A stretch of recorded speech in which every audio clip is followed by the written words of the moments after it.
One day Jesus was teaching his disciples about prayer. And he began with this: never lose heart when praying. Keep on praying, and you will receive what you ask for. Then he told them a story about a judge who wasn't very religious. In fact, he didn't fear God at all and didn't care about other people. So one day this judge was sitting in his courtroom ready to make some decisions. And suddenly a desperate widow stood before him. She had no one else to turn to, so she hoped that this powerful judge could help her. She cried out to him, "Please grant me justice against my adversary." But he ignored her and acted like she wasn't even there. Day after day, she went back to the courthouse, hoping that if she kept asking, he would eventually agree to help her. And all the time he kept telling her, "Get lost, can't you see I'm busy?" But she refused to give up. And this made the judge very uncomfortable because deep down he knew he was being unfair. One day as he sat in his chair, he admitted to himself, "I'm not afraid of God. I don't care what people think of me.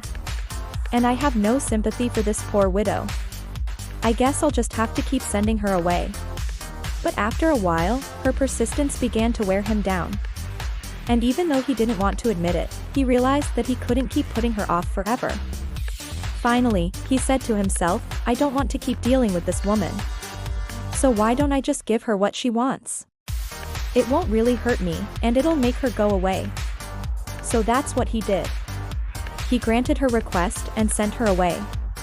That's when she realized that persistence really does pay off.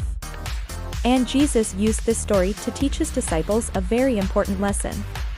He said, "If an unjust judge like that will eventually respond to someone's plea, how much more will your heavenly Father help those who sincerely cry out to him day and night? Yes, he will quickly give justice to those who call on him." Then he added this, "But when the Son of Man comes, will he find any faith on earth?" Friends, we can be confident that God will help us when we call on him because he loves us and wants to see us happy. So never give up when you pray. Keep on asking, seeking and knocking, and you will receive what you ask for. God may delay his answer, but he will never refuse a sincere heart that seeks him. And the Bible tells us that God's people cry out to him day and night, and he will not ignore their pleas forever. He will give them justice quickly. So my question to you is this: will Jesus find faith on earth when he returns? Will he find you standing firm in your faith, holding on to hope and trusting in his promises? Or will you give up when things get tough and you don't see immediate results? Don't be like the judge in this story. Instead, be like the persistent widow. Don't give up in prayer. Keep trusting God, even when you don't see answers right away. Stay faithful until the very end, because when the Son of Man returns, let him find you standing firm in your faith.